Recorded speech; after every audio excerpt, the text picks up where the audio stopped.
നമസ്കാരം. എത്ര മനക്കരുത്തുള്ളവർക്കും നെഞ്ചിടിപ്പോടെ മാത്രമേ ഇത്തരം ദൃശ്യങ്ങൾ കണ്ടിരിക്കാനാകൂ. ആഘോഷം അലയടിച്ചിരുന്ന ഉത്സവാന്തരീക്ഷം ഒറ്റ നിമിഷം കൊണ്ട് ഭീതിജനകമാകുന്നു. വെടിയൊച്ച കേട്ട് വിരണ്ട ആന തൊട്ടടുത്ത് നിന്ന ആനയെ കുത്തിയതോടെയാണ് കഴിഞ്ഞ ദിവസം 2 ആനകളും ഇടഞ്ഞ് ഓടിയത്. ഭയചകിതരായ ജനം നാലുപാടും ചിതറി.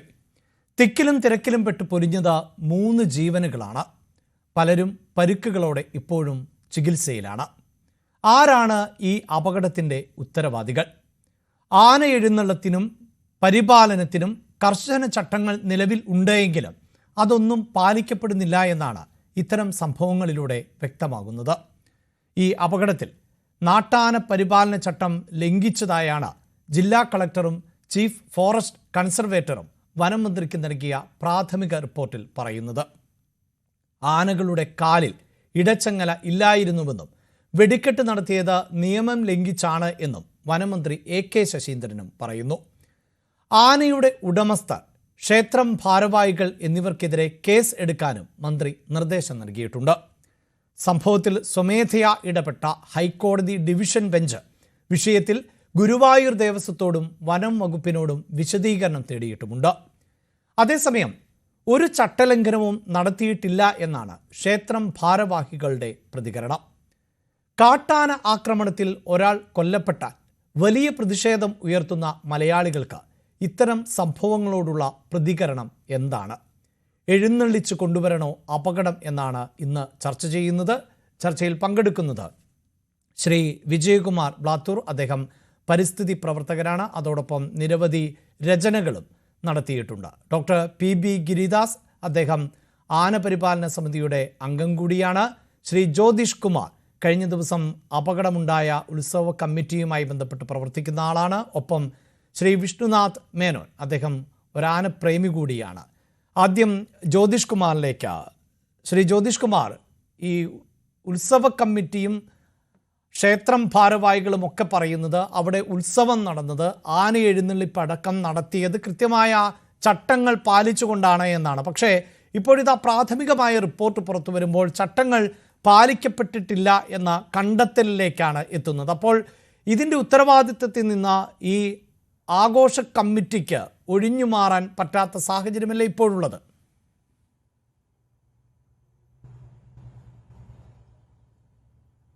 ഈ ശ്രീ മണക്കുളങ്ങര ഭഗവതി ക്ഷേത്ര മഹോത്സവം എന്ന് പറയുന്നത് വടക്കൻ മലബാറിലെ ഏറ്റവും പ്രസിദ്ധമായൊരു ക്ഷേത്രോത്സവമാണ്. അത് ഒട്ടേറെ നൂറ്റാണ്ടുകൾ പഴക്കമുള്ളതും ഒട്ടേറെ ഐതിഹ്യങ്ങൾ പെരുമയുമുള്ള ഒരു ക്ഷേത്രമാണ് മണക്കുളങ്ങര ഭഗവതി ക്ഷേത്ര മഹോത്സവം എന്ന് പറയുന്നത്. അതൊരു നാടിന്റെ ദേശീയ ഉത്സവമായിട്ടാണ് നടത്തപ്പെടുന്നത്. നാനാജാതി മതസ്ഥര്, ഒരുപക്ഷെ ഗൾഫ് നാടുകളിലുള്ള അല്ലെങ്കിൽ സ്റ്റേറ്റ്സ്, അമേരിക്ക, യൂറോപ്പ് തുടങ്ങിയുള്ള നാടുകളിലേക്ക് പോയവരൊക്കെ അന്നാണ് നാട്ടുമ്പുറത്ത് എത്തിച്ചേരുന്നത്. അങ്ങനെ നാടിന്റെ ഒരു സാംസ്കാരിക പൊലിമ എല്ലാം വിളിച്ചോതുന്ന അതിസമ്പന്നമായ ഒരു നല്ലൊരു ഉത്സവമാണ് നടക്കുന്നത്. ഇവിടെ ഈ അടുത്തായിട്ട് വന്ന ഹൈക്കോടതിയുടെ ഒരുപാട് നിർദ്ദേശങ്ങളുണ്ട്. അത് മാത്രമല്ല, നമ്മൾ ഈ വർത്തമാന കാലത്തിൽ കണ്ടിട്ടുള്ള ഒരുപാട് അപകടങ്ങളുണ്ട്. ആനയുമായി ബന്ധപ്പെട്ട ഒരുപാട് അപകടങ്ങൾ, ജീവൻ പൊലിഞ്ഞതൊക്കെ നമ്മുടെ ശ്രദ്ധയിൽപ്പെട്ടിട്ടുണ്ട്. അതുകൊണ്ട് തന്നെ വളരെ മുൻകരുതലുകൾ എടുത്തുകൊണ്ട് തന്നെയായിരുന്നു നമ്മൾ ഈ ക്ഷേത്ര ഉത്സവം നടത്തിയിട്ടുള്ളത്. അതിനാദ്യം നമ്മൾ ചെയ്യേണ്ടത് എന്തായിരുന്നു? നമ്മൾ ആദ്യം തന്നെ ഈ മൈക്ക് പെർമിഷൻ, നമുക്കറിയാം SP ഓഫീസിൽ പോയിട്ടാണ് നമ്മൾ മൈക്ക് പെർമിഷൻ എടുത്തത്. നമ്മൾ ആദ്യം തന്നെ ഈ KSCBയെ വിവരം അറിയിച്ചു, ഫയർഫോഴ്സിനെ വിവരം അറിയിച്ചു, എക്സൈസ് ഡിപ്പാർട്ട്മെന്റിനെ വിവരം അറിയിച്ചു, പോലീസ് ഡിപ്പാർട്ട്മെന്റിനെ വിവരം അറിയിച്ചു. അതിനുശേഷം നാട്ടാന പരിപാലന ചട്ടം പ്രകാരമുള്ള സർട്ടിഫിക്കറ്റ് നമ്മൾ ഫോറസ്റ്റ് ഓഫീസുമായി, കോഴിക്കോട് ഫോറസ്റ്റ് ഓഫീസുമായി ബന്ധപ്പെട്ടു അതുമായി മുന്നോട്ട് പോയി. പിന്നെ അത് മാത്രമല്ല, ഏറ്റവും നല്ല രീതിയിൽ ആനയെ പരിപാലിക്കുന്ന, ആനയെ സർട്ടിഫൈ ചെയ്യുന്ന ഒരു സ്ഥാപനമാണ് ഗുരുവായൂർ ദേവസ്വം എന്ന് പറയുന്നത്. ഒരുപക്ഷെ നാട്ടുംപുറത്തുള്ള പ്രൈവറ്റ് ആന ഉടമകളിൽ നിന്ന് കിട്ടുന്നതിനേക്കാളും കൃത്യമായ ഒരു എവിഡൻസും സർട്ടിഫിക്കറ്റും നമുക്ക് ഗുരുവായൂർ ദേവസ്വത്തിൽ നിന്ന് കിട്ടും. അതുകൊണ്ട് തന്നെയാണ് നമ്മൾ ഈ പ്രാവശ്യം ഗുരുവായൂർ ദേവസ്വത്തിലെ ആന മതി എന്ന് തീരുമാനമെടുത്തത്. അതിന്റെ ഭാഗമായിട്ട് ഗുരുവായൂർ ദേവസ്വമായിട്ട് ബന്ധപ്പെടുകയും അതിന്റെ സർട്ടിഫിക്കറ്റുള്ള ആനയെ, അതായത് പിന്നെ ഫിസിക്കൽ സർട്ടിഫിക്കറ്റ് കിട്ടിയ ആനയെ തന്നെ നമ്മൾ എന്ത് ചെയ്തു, ബുക്ക് ചെയ്തു. അതാണ് ഗോകുലൻ എന്ന് പറയുന്ന ഒരു പീതാംബരൻ എന്ന് പറയുന്ന ആനയെ, നല്ല തലയെടുപ്പുള്ള ആനയെ തന്നെയാണ് നമ്മൾ ബുക്ക് ചെയ്തത്. അത് കൃത്യമായിട്ട് ആന 12-ാം തീയതിയാണ് നമുക്കിവിടെ ആന എത്തേണ്ടത്. 12-ാം തീയതി പുലർച്ചെ തന്നെ ആന ഇവിടെ എത്തിയിരിക്കുന്നു. കൃത്യമായി നമ്മൾ പാപ്പാന്മാരോട് കൃത്യമായി സംസാരിച്ചപ്പോൾ അവരുടെ കയ്യിലെ ഈ സർട്ടിഫിക്കറ്റ് ഉണ്ട്, ആനയ്ക്ക് സർട്ടിഫിക്കറ്റ് ഉണ്ടെന്ന് അവർ പറയുന്നു. അത് ദേവസ്വത്തിന്റെ ബോർഡിലാണല്ലോ ഉള്ളത്, അത് കയ്യിലുണ്ട് എന്ന് പറഞ്ഞു. നമ്മൾ ആദ്യം ആനയെ ബുക്ക് ചെയ്യുന്ന സമയത്ത് ഈ സർട്ടിഫിക്കറ്റ് ഉണ്ട് എന്ന് നമ്മൾ ഉറപ്പുവരുത്തി. അതിനുശേഷം 12-ാം തീയതിയാണ് ആദ്യമായി ശ്രീഭൂതബലിക്ക് എഴുന്നള്ളത്ത് രാവിലെ തുടങ്ങുന്നത്. കൃത്യമായി 2 ആനയെ വെച്ചുകൊണ്ടാണ് നമ്മൾ ഉത്സവ പരിപാടി ആദ്യം നടത്തിയത്. നിങ്ങളൊന്നും ശ്രദ്ധിക്കേണ്ടത്, ഈ ക്ഷേത്രത്തിൽ 6 ആനയെ വരെ എഴുന്നള്ളിച്ച് ഉത്സവം നടത്തുന്ന ഒരു ക്ഷേത്രമായിരുന്നു. പിന്നീടാണ് ഞങ്ങൾ അത് 4 ആനയിലേക്ക് ചുരുക്കി കൊണ്ടുവന്നു. പിന്നീടാണ് വീണ്ടും ഹൈക്കോടതിയുടെ നിർദ്ദേശപ്രകാരവും ഞങ്ങളും ഈ മനുഷ്യജീവന് അങ്ങേയറ്റം വില കൊടുക്കുന്ന ആളുകളാണ്, ഉത്തരവാദപ്പെട്ട ആളുകളാണ്, ഈ പൊതുസമൂഹത്തോടെ അങ്ങേയറ്റം കമ്മിറ്റ്മെന്റ് ഉള്ള ആളുകളാണ് ഞങ്ങളൊരു പൊതുപ്രവർത്തകരാണ്. ഈ ബോധമൊക്കെ ഉള്ളത് കൊണ്ട് പിന്നീട് ഞങ്ങൾ തീരുമാനിച്ചു, വേണ്ട നമുക്ക് 2 ആനയിലേക്ക് ഒതുങ്ങാമെന്ന് തീരുമാനിച്ചു. 2 ആനയ്ക്ക് ഒതുക്കുമ്പോൾ കൃത്യമായിട്ട് നിങ്ങൾ അവിടെ വന്ന് നോക്കിയിട്ടുണ്ട്. ഇപ്പൊ അന്വേഷണാത്മക പത്രപ്രവർത്തനമാണല്ലോ നടക്കേണ്ടത്. അത് വെച്ച് നോക്കുകയാണെങ്കിൽ കൃത്യമായിട്ട് മനസ്സിലാവും, ഓരോ ആനയ്ക്കും ഡിസ്റ്റൻസ് ശരിക്കും 4-5 മീറ്റർ അപ്പുറത്ത് നമുക്ക് ഈ 2 ആനയെ വെച്ചുകൊണ്ട് തന്നെ നമുക്ക് എഴുന്നള്ളത്തെ തന്നെ നടത്താൻ കഴിയും. അങ്ങനെ ഈ 2 ആനയെ വെച്ചുകൊണ്ട് പിന്നെ നമ്മൾ കൃത്യമായിട്ട് പാപ്പാന്മാരോട് പറഞ്ഞിട്ടുണ്ട്, നിങ്ങൾ കൃത്യമായി ആനയെ ശ്രദ്ധിക്കണം, ആനയ്ക്ക് ഉണ്ടാകുന്ന മാറ്റങ്ങൾ ഞങ്ങളെക്കാളും കൂടുതൽ നിങ്ങൾക്കാണ് അറിയുക, ഇടച്ചങ്ങളെ നിർബന്ധമായിട്ടും ഇട്ടിരിക്കണം. ശരി, ശ്രീ ജ്യോതിഷ് കുമാർ, ഞാനൊന്ന് ഇടപെടുന്നത്, താങ്കൾ ഇടയ്ക്ക് സൂചിപ്പിച്ചു എഴുന്നള്ളിച്ചിരുന്ന ക്ഷേത്രമാണിത് എന്ന്.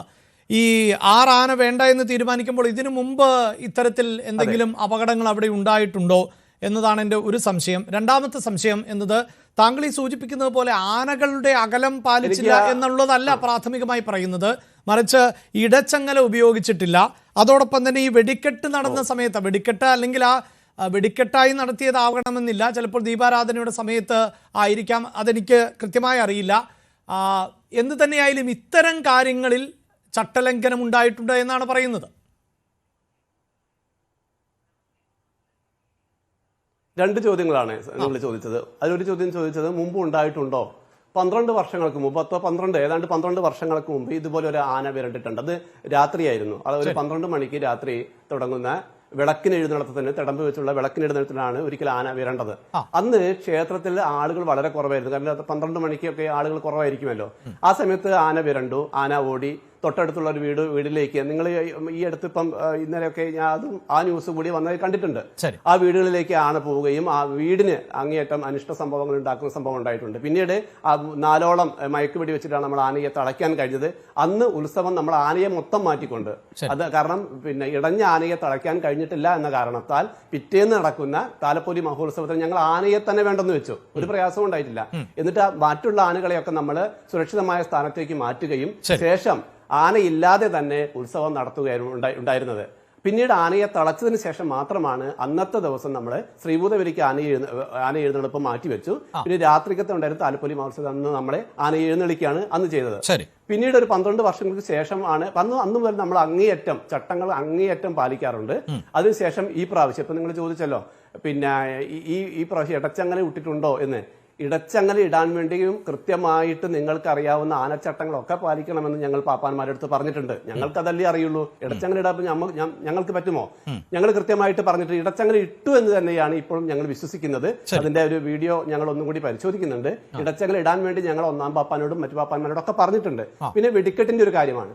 വെടിക്കെട്ട് നിങ്ങൾക്ക് പരിശോധിച്ചാൽ അറിയാം. ഈ മണക്കുളങ്ങര ക്ഷേത്രത്തിന്റെ തൊട്ടടുത്തുള്ള 1.5 ഏക്കർ വിശാലമായിട്ടുള്ള മൈതാനിയുണ്ട്. ആ മൈതാനിയിൽ വെച്ചിട്ടാണ് ക്ഷേത്ര ആചാരപ്രകാരമുള്ള വെടിക്കെട്ട് നടക്കാറ്.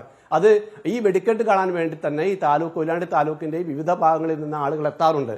2 ദിവസവും ഞങ്ങൾ വെടിക്കെട്ട് നടത്തിയിട്ടില്ല. നടത്താത്തത് എന്താണെന്ന് പറഞ്ഞാൽ, തൊട്ടടുത്ത മുമ്പ്, അതായത് 12-ാം തീയതി ഈ ക്ഷേത്രവുമായി ബന്ധപ്പെട്ട് ഇവിടെ അങ്ങേയറ്റം ക്ഷേത്രോത്സവം നല്ല രീതിയിൽ നടത്തുന്നതിന് വേണ്ടി ഇടപെടുന്ന എടുപ്പിനെടുത്ത് വിശ്വൻ എന്ന് പറയുന്ന ഒരു ഭക്തൻ, അദ്ദേഹം പെട്ടെന്ന് ഒരു ഹൃദയാഘാതം മൂലം വീഴുകയും അദ്ദേഹം പിന്നെ ആശുപത്രിയിൽ എത്തിക്കുമ്പോഴത്തേക്ക് മരണപ്പെടുകയും ചെയ്തപ്പോൾ അതിനുള്ള ദുഃഖസൂചകമായി ഞങ്ങൾ 12-ാം തീയതിയുള്ള വെടിക്കെട്ട് വേണ്ട എന്ന് പറഞ്ഞ് വെടിക്കെട്ട് മാറ്റിവെച്ചു. അതിനോട് ഭക്തജനങ്ങളും നാട്ടുകാരും ഒക്കെ തന്നെ ആ ഒരു തീരുമാനത്തെ സ്വാഗതം ചെയ്തു. കാരണം ഒരു ആദര സൂചകമായി ഞങ്ങൾ ചെയ്തു, അതിനെ സ്വാഗതം ചെയ്തു. പിന്നീട് 13-ാം തീയതി, അതായത് ഈ അനിഷ്ട സംഭവം ഉണ്ടായ ഇന്നലെയാണ് വെടിക്കെട്ട് ഉണ്ടായോ എന്ന് നിങ്ങൾ ചോദിക്കുന്നത്. അപ്പോഴും നിങ്ങൾക്ക് വന്ന് പരിശോധിക്കാൻ ഞാൻ പറഞ്ഞല്ലോ, മുനിസിപ്പാലിറ്റിയുടെ സ്റ്റേഡിയം ഗ്രൗണ്ട്, അത് ഈ മണക്കുളങ്ങര ക്ഷേത്രത്തിന്റെ പേരിൽ അറിയപ്പെടുന്ന ക്ഷേത്രം ഗ്രൗണ്ടാണത്. അത് 1.5 ഏക്കർ വിശാലമായി അവിടെയാണ് ഞങ്ങൾ വെടിക്കെട്ടിന് വീണ്ടും ഞങ്ങൾ സജ്ജരായിരുന്നത്. പക്ഷേ ഈ വെടിക്കെട്ട് പൊട്ടിക്കുന്നത് എപ്പോഴാണെന്ന് ചോദിച്ചാൽ വാളകം കൂടിയ താലപ്പൊലി മഹോത്സവം കഴിഞ്ഞ്, താലപ്പൊലി എത്തിക്കഴിഞ്ഞ്, പാഞ്ചാരി മേളങ്ങളൊക്കെ കഴിഞ്ഞ് വാളകം കൂടുക എന്ന് പറഞ്ഞൊരു ചടങ്ങുണ്ട്. ദേവനെ വീണ്ടും അതിന്റെ സ്ഥാനത്തേക്ക് തന്നെ പത്മം വരച്ച അതിൽ തന്നെ ഉറപ്പിക്കുന്ന സമയത്ത് ശേഷമാണ് ആനകളെ കൃത്യമായിട്ട് അകലം പാലിപ്പിക്കുക. ആനയെ ഞങ്ങൾ തളയ്ക്കുന്നതിന് വേണ്ടിയിട്ട് ആളൊഴിഞ്ഞ ഒരു പറമ്പുണ്ട്. ആ പറമ്പിലേക്ക് കൊണ്ട് ആനയെ തളച്ചതിന് ശേഷം മാത്രം വെടിക്കെട്ടിന് പൊട്ടിക്കുകയാണ്. ചില പക്ഷേ ഇന്നലെ ഞങ്ങൾ ഈ അനിഷ്ട സംഭവം നടന്നുകൊണ്ട് വെടിക്കെട്ടിന് ഉപയോഗപ്പെടുത്തിയിട്ടില്ല. അപ്പൊ ക്ഷേത്രവുമായി ബന്ധപ്പെട്ട് എന്തില്ല, വെടിക്കെട്ട് നടന്നിട്ടില്ല. ക്ഷേത്രത്തിന്റെ അപ്പോൾ ഈ ആന ഇടയുന്ന സമയത്തുള്ള ദൃശ്യങ്ങളിൽ തന്നെ വെടിക്കെട്ട് അങ്ങനെ ഒരു ശബ്ദം കേൾക്കുന്നുണ്ടല്ലോ വളരെ കൃത്യമായി. കൃത്യമായിട്ട് വെടിക്കെട്ടിന്റെ ശബ്ദം കേൾക്കുന്നുണ്ട്. നമുക്കൊരു മറയുമില്ലാതെ പറയാമല്ലോ, ഞങ്ങളുടെ ഈ ക്ഷേത്രത്തിലേക്ക് വരുന്ന 2 ദേശീയ വരവുകളുണ്ട്. ഒന്ന് കൊണ്ടംവള്ളി ഭാഗത്തു നിന്ന് വരുന്ന ദേശീയ വരവാണ്. അത് കാണുന്നതിനൊക്കെ വേണ്ടി ജില്ലയുടെ വിവിധ ഭാഗങ്ങളിൽ നിന്ന് ആളുകൾ വരികയാണ്. അങ്ങനെ തന്നെ അണയലക്കടവ് ഭാഗത്തു നിന്ന് വരുന്ന ദേശീയ വരവുണ്ട്. അത് കാണുന്നതിനും അതുപോലെയാണ്. മത്സരമാണത്. ആ ദേശീയ വരവ് മത്സരവും ഒരു നാടിന്റെ പൊലിമയും ഉയർത്തിക്കാട്ടുന്നതാണ്. ആ വരവ്, ദേശീയ വരവ് വരുമ്പോൾ അതിന് ഓരോരോ കോർണറുണ്ട്. ഓരോ കോർണറും അവിടെ ഞങ്ങൾ എത്തി എന്ന് വിളംബരം ചെയ്യുന്ന രീതിയിൽ മാലപ്പടക്കം പൊട്ടിക്കാറുണ്ട്. അതിൽ അമിട്ട് അല്ലെ കുഴിമിഞ്ഞി അങ്ങനെ വലിയ ഉഗ്രസ്ഫോടനങ്ങൾ ഉണ്ടാക്കുന്നത് കുറവാണ്. കാരണം നിങ്ങൾക്കത് കെട്ടിയ ആ 2 തെങ്ങിനോട് വലിച്ച് മാത്രം കിട്ടുന്ന ഒരു മാലപ്പടക്കമാണത്. മറ്റത് നിങ്ങൾക്കറിയാം, സാധാരണ ഉത്സവാഘോഷത്തിന്റെ ഭാഗമായി വെടിക്കെട്ട് എന്ന് പറഞ്ഞാൽ ഒരു ഫ്രെയിം തന്നെയാണ്. കവുങ്ങ് മുതലുള്ള, മുള മുതലുള്ള അല്ലെങ്കിൽ ഇരുമ്പ് അതിനനുസരിച്ചുള്ളതാണ്. നിങ്ങൾക്ക് ക്ഷേത്രത്തിൽ വന്നാൽ കാണാം, ആ ഗ്രൗണ്ടിൽ കൃത്യമായിട്ട് അത് ചെയ്തു വെച്ചിട്ടുണ്ട്. ഇത് 2 തെങ്ങിനോട് മാത്രം വലിച്ചു കെട്ടിക്കൊണ്ട് നടന്ന മാലപ്പടക്കത്തിന്റെ ശബ്ദം നിങ്ങൾക്ക് ഇപ്പോൾ ഈ കേൾക്കാൻ അറിയാം. നിങ്ങൾ ഇപ്പോൾ ഈ വെച്ച കേൾപ്പിച്ചു തന്ന ആ ശബ്ദത്തില് ആ മാലപ്പടക്കത്തിന്റെ ശബ്ദവും ആന ഇടയുന്നു എന്ന് ആൾക്കാർ വിളിച്ചു പറയുന്നതും കൂട്ട നിലവിളിയും ഒക്കെ തന്നെ നമ്മളെ വല്ലാതെ അലോസരം ഉണ്ടാക്കുന്നുണ്ട്. കാരണം നമ്മൾ അതിന് ദൃക്സാക്ഷി അതാണ്. വല്ലാതെ വേദനയുണ്ട് അതിൽ ഉണ്ടായിട്ടുണ്ട്. ഇത് ആരാണ് എന്ന് പറഞ്ഞാൽ ഈ കാട്ടുവയൽ ഭാഗത്തു നിന്ന് വരുന്ന വരവ് വിളിച്ചറിയിക്കുകയാണ്, ഞങ്ങൾ ഇവിടെ എത്തി എന്നറിയിക്കുമ്പോഴാണ് ഒരു കോർണർ വെച്ച് ഈ പടക്കം പൊട്ടിക്കുന്നത്. അത് സത്യത്തിൽ ക്ഷേത്രവുമായിട്ട് ഞങ്ങൾക്ക് നേരിട്ട് അതുമായിട്ട് ബന്ധമില്ല. ക്ഷേത്രത്തിന്റെ ഭാഗമല്ല ആ വെടിക്കെട്ട് നടക്കുന്നത്. ഇത് ആഘോഷ വരവിന്റെ ഭാഗം ഓരോ ദേശത്തെ അറിയിക്കുകയാണ്, ഞങ്ങൾ ഇന്ന കോർണർ എത്തി എന്നുള്ളത്. എന്നിട്ടും നിങ്ങൾ ശ്രദ്ധിക്കേണ്ട അവരങ്ങനെ ദേശക്കാരോട് ഞങ്ങൾ ചോദിച്ചിട്ടുണ്ട്. ദേശക്കാരുമായിട്ട് ബന്ധപ്പെടുമ്പോൾ സാധാരണ പൊട്ടിക്കാറുള്ള സ്ഥലമാണത്. സാധാരണഗതിയിൽ അവർക്ക് ഓരോ കോർണറുണ്ട്, ഓരോ പ്രദേശത്തെത്തിയ കോർണറുണ്ട്, അവിടെയാണ് അത് പൊട്ടിച്ചിട്ടുള്ളത്. അല്ല, അത് പൊട്ടിക്കുന്ന സമയത്ത് അത് ഈ ആനയുമായി, അതായത് നമുക്കറിയാമല്ലോ ഉത്സവ സമയങ്ങളിൽ ഇത്തരം നിർദ്ദേശങ്ങൾ, ആനയ്ക്ക് ബുദ്ധിമുട്ടുണ്ടാകുന്ന തരത്തിൽ അതിന്റെ ആരോഗ്യസ്ഥിതി അതൊക്കെ താങ്കൾ പറഞ്ഞു കഴിഞ്ഞു. അത് ദേവസ്വത്തിന്റെ ആനയാണ് എന്നുള്ളത്. പക്ഷേ ഈ ഇത്തരം കാര്യങ്ങളിൽ, അതായത് ഈ പടക്കം ഉപയോഗിക്കുമ്പോൾ വെടിക്കെട്ട് സമയത്ത് ആനയെ മാറ്റി നിർത്തണം, ഇത്തരം കാര്യങ്ങൾ പാലിക്കപ്പെടേണ്ടതുണ്ടായിരുന്നല്ലോ. അത് പാലിക്കപ്പെട്ടില്ല എന്നല്ല ഇതിൽ നിന്ന് വ്യക്തമാകുന്നത്.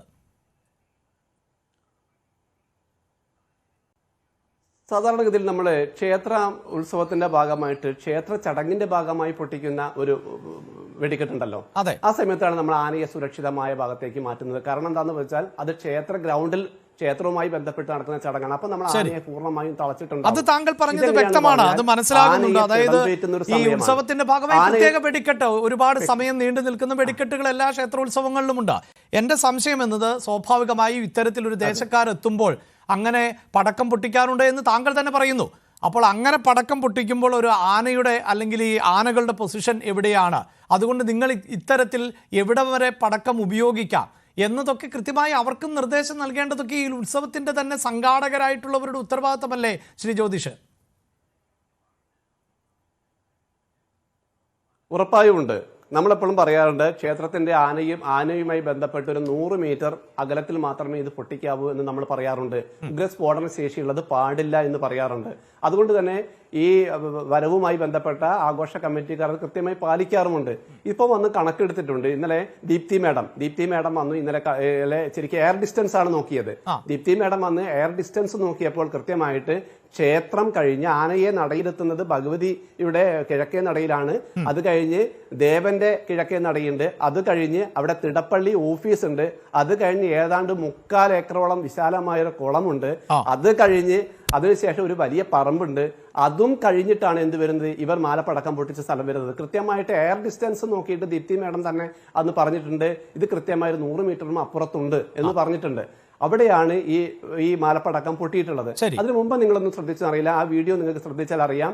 അതിനു മുമ്പേ ഈ 2 ആന കൃത്യമായിട്ട് അകലം പാലിച്ചുകൊണ്ട് 2 തിടമ്പ് വെച്ച് അകലം പാലിച്ചുകൊണ്ട്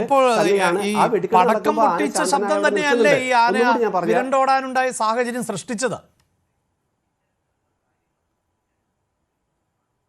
അതാണ് നമ്മൾ കൂടുതൽ പരിശോധനയ്ക്ക് വിധേയമാക്കേണ്ടത്. ഞാൻ പറഞ്ഞു തരാം. ആ വെടിക്കെട്ട് പൊട്ടുന്ന സമയത്ത് ആന ശാന്തനായി നിൽക്കുന്നത് നിങ്ങൾക്ക് കാണാം. 2 ആനയ്ക്കും ഒരു അസ്വസ്ഥയും ഇല്ല. നോക്കണേ, ഗോകുലൻ എന്ന് പറഞ്ഞ ആനയും പീതാംബരൻ എന്ന് പറഞ്ഞ ആനയുമാണ് തടമ്പേറ്റിയിട്ടുള്ളത്. അവിടെ ശാന്തമായി ഈ ഭഗവതി ഇവിടെ കിഴക്കേ നടയിൽ നിൽക്കുന്നത് കാണാം. അവിടുന്ന് ക്ഷേത്രം ഒരു വലം വെക്കണം. ഒരു ക്ഷേത്രം വലതുഭാഗത്തുകൂടി, അതായത് നമ്മുടെ അതായത് ക്ഷേത്രത്തിന്റെ വലതുഭാഗത്തുകൂടി വലം വെച്ചിട്ടാണ് തൊട്ടടുത്തുള്ള മഹാദേവ ക്ഷേത്രത്തിലേക്ക് താലപ്പൊലി എഴുന്നള്ളത്തിന് പോവേണ്ടത്. നിങ്ങൾ നോക്കൂ, കിഴക്ക് ഭാഗത്ത് ഈ വെടിക്കെട്ട് നടക്കുമ്പോൾ കിഴക്ക് ഭാഗത്ത് ഭഗവതിയുടെ കിഴക്കേ നടയിൽ ആന ശാന്തമായി 2 ആനയും നിൽക്കുന്നത്. പിന്നീട് പുറപ്പെടാണ്. അപ്പോഴേക്കാൾ വെടിക്കെട്ട് ചെറിയ മാലപ്പടക്കം പൊട്ടുന്നുണ്ട്.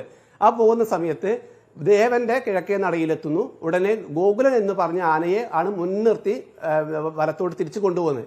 ഗോകുലൻ എന്ന ആന മുന്നോട്ട് കയറുന്ന സമയത്താണ് പീതാംബരൻ എന്ന് പറഞ്ഞ ആന എന്ത് ചെയ്ത് ഗോകുലൻ എന്ന ആനയെ കുത്തുന്നത്.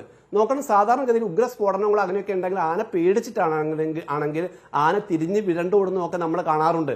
എന്നാൽ ഇതല്ല. ഇപ്പം നമ്മൾ കേൾക്കുന്നത് പറ്റാനയെ കുത്തുന്ന ഒരു സ്വഭാവം ഈ പീതാംബരൻ എന്നാ പറഞ്ഞ ആനയ്ക്കുണ്ട് എന്ന് പറയുന്ന ഒരു ചർച്ച ഞാൻ വിവിധ ചാനലുകളിൽ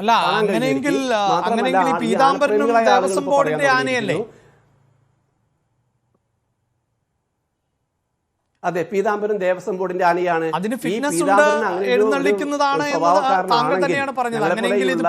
ദേവസ്വം ബോർഡിന്റെ ഭാഗത്താണ് പിഴവ് എന്നാണോ താങ്കൾ പറയുന്നത്? അതെ, ഫിറ്റ്നസ് ഉണ്ട്. നമുക്ക് ഫിറ്റ്നസ് അല്ലേ കാണാൻ കഴിയുള്ളൂ. ഫിറ്റ്നസ് ഉണ്ട്. ആനയുമായി ബന്ധപ്പെട്ട ആനയുടെ ഓരോ സ്വഭാവവും ഉണ്ടാവും. ആനയ്ക്ക് വ്യത്യസ്ത സ്വഭാവങ്ങളാണ്. അതെ, അപ്പൊ ഇതിനെ കുറിച്ച് കൂടുതൽ അറിയുന്നവർക്കാണ് ഗുരുവായൂർ ദേവസ്ഥത്തിലാണ് അറിയേണ്ടത്. ഈ ഗുരുവായൂർ ദേവസ്ഥം ഈ ആനയെ എഴുന്നള്ളിക്കാറുണ്ടോ എന്നാണ് നമ്മൾ ഇനി കണ്ടെത്തേണ്ടത്. ഗുരുവായൂർ ദേവസ്ഥത്തിന്റെ കീഴിലുള്ള ക്ഷേത്രങ്ങൾ, വിവിധ ക്ഷേത്രങ്ങളുണ്ട്. എന്തായാലും ഗുരുവായൂർ ദേവസ്വം നേരത്തെ പ്രതികരിച്ചത് ഫിറ്റ്നസ് സർട്ടിഫിക്കറ്റ് ഉള്ളതാണ്, അവർ ഇൻഷുറൻസ് അടക്കം എടുത്തിട്ടുള്ളതാണ്, അങ്ങനെ കൃത്യമായി പരിപാലിക്കുന്നുണ്ട് എന്നാണ്. ഇപ്പോൾ ഡോക്ടർ ഗിരിദാസ്, ഇതിപ്പോൾ ഒരു ഭാഗത്ത് പ്രാഥമികമായ റിപ്പോർട്ട് വരുമ്പോൾ വീഴ്ചകൾ ഉണ്ടായിട്ടുണ്ട് ഉത്സവ കമ്മിറ്റിക്ക് എന്ന തരത്തിലുള്ള റിപ്പോർട്ട് പുറത്തു വന്നിട്ടുണ്ട്.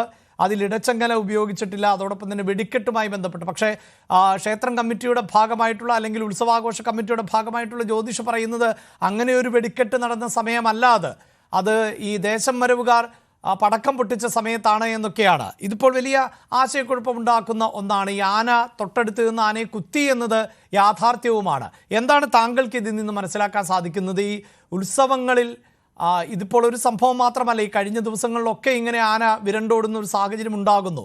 എന്താണ് ഇതിന് കാരണമെന്നാണ് താങ്കളുടെ നിഗമനം? നമുക്കൊരു ഉത്സവകാലം വന്നു, അപകടരഹിതമായ ഒരു ഉത്സവം അല്ലെങ്കിൽ ആ ഒരു പശ്ചാത്തലം ഒരുക്കുക എന്നുള്ളതാണ് നമ്മുടെ എല്ലാവരുടെയും ആവശ്യം. ഇവിടെ നമുക്കറിയാം 2 ആനകളാണ് അന്നത്തെ ചടങ്ങിൽ പങ്കെടുത്തത്. അത് ഗുരുവായൂർ ദേവസ്വത്തിന്റെ ഗോകുലും പീതാംബരനും. അത് നമുക്കറിയാം, അകലമൊക്കെ ആവശ്യത്തിന് ഉണ്ട്. പക്ഷെ പെട്ടെന്നൊരു പ്രകോപനവും ഇല്ലാതെ പീതാംബരൻ ഗോകുലിനെ കയറി കുത്തുകയാണ് ഉണ്ടായത്. അവിടെ നേരത്തെ പറഞ്ഞ മാതിരി ആനയ്ക്ക് മറ്റൊരു ആനയെ കണ്ട കുത്താൻ ഒരു താല്പര്യമുണ്ട്, അത് നിൽക്കട്ടെ. പക്ഷെ ഇടച്ചങ്ങലയൊക്കെ സാധാരണഗതിയിൽ നമ്മൾ ഉത്സവത്തിന് നിർത്തുമ്പോൾ ഇടാൻ പറയും. കാരണം ഇടച്ചങ്ങലയൊക്കെ ഒരു പ്രൊട്ടക്ഷനാണ്. പെട്ടെന്ന് ചാടി പാപ്പാന്റെ കൈകളിൽ മാത്രം ഒരു പൊതുവേദിയിൽ നിൽക്കുമ്പോൾ നമ്മൾ ക്യാപ്റ്റൻ മാനൻ റൂള് പറയുന്ന മാതിരി ആനകൾക്ക് മതിയായ ഒരു സംരക്ഷണത്തിന് ചങ്ങലകൾ നിർബന്ധമാണ് എന്ന് തന്നെ നിയമത്തിൽ പറയുന്നുണ്ട്. അപ്പോൾ ആ ഇടച്ചങ്ങലയുടെ ഒരു കുറവ് കൊണ്ട് പെട്ടെന്ന് ആന അക്രമാസക്തനായി ഗോകുലിനെ കുത്തുകയാണ് ഉണ്ടായത്. അതിൽ നിന്നുണ്ടാവുന്ന ജനങ്ങൾ പേടിച്ച് ഭീതിയായി പിന്നെ ഉണ്ടാവുന്നത് സ്റ്റാമ്പേഡിങ്. അത് ഇവിടെ ബിൽഡിങ്ങിലാണ് ചെന്നുപെട്ടതും അത് തകരുകയും ആളുകൾ മരിക്കുകയും അത് വലിയൊരു ദുഃഖകരമായ സംഭവമാണ്. പക്ഷെങ്കിൽ പോലും ആനയെ അപകടരഹിതമായ ഒരു ഉത്സവം നടത്താനായിട്ട് പാപ്പാന്മാരുടെ ഒരു നല്ലൊരു ശ്രദ്ധ തന്നെ വേണം. കാരണം അവരുടെ ഒരു ചെറിയൊരു അശ്രദ്ധ മതി വലിയൊരു അപകടത്തിലേക്ക് നീങ്ങാനായിട്ട്. അപ്പൊ നമുക്ക് ആ ചിത്രങ്ങൾ പരിശോധിച്ചാൽ അവർ കൃത്യമായിട്ട് തന്നെയാണ് അതിനെ 2 പാപ്പന്മാര് അപ്പുറത്തും ഇപ്പുറത്തും നിന്ന് കൊണ്ടുവരുന്ന രംഗങ്ങളൊക്കെ നമുക്ക് കാണാൻ സാധിക്കും. പക്ഷെ അവിടെ പെട്ടെന്ന് എന്തൊരു പ്രകോപനം സംഭവിച്ചിട്ടുണ്ട്. അതെന്താണ് എന്നുള്ളത് ഇപ്പോഴും ആർക്കും പറയാൻ പറ്റില്ല. കാരണം ഇപ്പോഴും അറിയാലോ, സോഷ്യൽ മീഡിയയിലൊക്കെ പലതും പല രീതിയിൽ വരുന്നുണ്ട്. ആനയെ പ്രകോപിപ്പിക്കാനായിട്ട് ഒരു കൂട്ടര് നടക്കുന്നുണ്ട്. ആനയെ എങ്ങനെയെങ്കിലും എങ്ങനെയെങ്കിലും ഇത്തരം ചടങ്ങിൽ നിന്ന് അവസാനിപ്പിക്കാനായിട്ട് ഒരു വിദേശ NGO-കളുടെ സഖ്യം കൂടെ നടക്കുന്നുണ്ട്. ഇത് എവിടെയാണ് ഇതിന്റെ പ്രശ്നമെന്ന് നമ്മൾ പഠിക്കേണ്ടതുണ്ട്. കാരണം അവിടെ ഒരു ഒരു ഒരു പ്രൊട്ടക്ഷൻ ഒരാളുകൾക്ക് അവിടെ നേരത്തെ 5-6 ആനകൾ പങ്കെടുത്തിട്ടുള്ള പ്രോഗ്രാംസ് നടന്നിട്ടുള്ളതാണ്. ഞാൻ അതായത് താങ്കൾ പറയുന്നത് ബോധപൂർവമായ ശ്രമങ്ങൾ നടന്നിട്ടുണ്ടോ എന്ന് പോലും സംശയിക്കണം എന്നാണ്. കാരണം ആ അമ്പലത്തിൽ ആനയുടെ ഞാൻ പണ്ട് മൈക്കോടി വയ്ക്കുമ്പോൾ എനിക്ക് ഓർമ്മയുണ്ട്, ഒരു വീട്ടിൽ നിന്നിട്ട് ഞാൻ മൈക്കോടി വെച്ചിട്ട്. അപ്പൊ അത്രയും അവര് വളരെയധികം സ്നേഹിക്കുന്ന ആനയെ ആരാധിക്കുന്ന ഒരു വിഭാഗക്കാരാണ്. പക്ഷെ ഇവിടെ ഒരു ആന മറ്റേ ആനയെ കണ്ടപ്പോൾ ചാടി കുത്തുന്നവർ അതിനിടയിൽ ഉണ്ടാവുന്ന പടക്കത്തിന്റെ ഒരു പ്രകോപനവും അവിടെ വന്നിട്ടുണ്ട്. ഇതൊക്കെ കൂട്ടി വായിക്കുമ്പോൾ അത് എങ്ങനെ നമ്മൾ ആനയുടെ ബന്ദോബസ്ത് അത് കൃത്യമായി പാലിക്കേണ്ടതുണ്ട്. അതിൽ തർക്കമില്ല. അത് അവർ പാലിച്ചിട്ടുണ്ടോ? പാപ്പന്മാരെ ഇടച്ചങ്ങല ഇട്ടിട്ടുണ്ടോ? മെയ്ച്ചങ്ങല എന്തായാലും ഉണ്ടോ? ഇടച്ചങ്ങല 2 നടകൾ കൂട്ടി. പക്ഷെ ഇത് നടന്നു വരുന്ന ഒരു ചടങ്ങാവുമ്പോൾ അത് നടന്ന് എവിടെയെങ്കിലും നിന്ന് കഴിഞ്ഞാലാണ് ഇടച്ചങ്ങല അവർ സാധാരണഗതിയിൽ ഇടാറ്. അത് പക്ഷെ ഇവര് അവിടെ വന്ന് വരുന്ന രംഗമാണ് നമ്മൾ അങ്ങനെ വളരെ മൂവ് ചെയ്യുമ്പോൾ ഇടച്ചങ്ങല അവർ ഒഴിവാക്കുകയും വളരെ നിന്ന് ചെയ്യുന്ന പ്രോഗ്രാം എഴുന്നള്ളത്തിനാണ് കുറെ നേരം നിൽക്കുന്നുണ്ടെങ്കിൽ മാത്രമാണ് അവർ ഇടച്ചങ്ങലിൽ ഇടാറ്. നമുക്കറിയാം തൃശ്ശൂർ പൂരത്തിനൊക്കെ വരുമ്പോൾ 15 ആന നേരം നിന്നാൽ എല്ലാവർക്കും ഇടച്ചങ്ങല ഉണ്ടെന്ന് ഉറപ്പുവരുത്തുകയും ആവശ്യമായ എല്ലാതും പരിശോധിച്ചിട്ടാണ് നമ്മൾ ചെയ്യുന്നത്. ഇവിടെ ഒരു അല്പം എന്താ പറയാ 2 ആനയേ ഉള്ളൂ. അതിൻ്റെതായ ഒരു സ്പേസിങ് അവിടെ ഉണ്ട്. പക്ഷേ ആന പെട്ടെന്ന് പ്രകോപിതനായി. പ്രകോപിതനായതിന്റെ പിന്നാലെ ജനങ്ങൾ ഭീതിയോടെ പല സ്ഥലത്തേക്ക് പോവുകയും അപകടം ഉണ്ടാവുകയും ചെയ്തു. ഇത് ഉണ്ടാവാതിരിക്കാൻ ശ്രമിക്കേണ്ടത് ആനയ്ക്ക് മതിയായ വിശ്രമം ഉണ്ടെന്നാണ് നമുക്ക് അറിയാൻ കഴിഞ്ഞത്.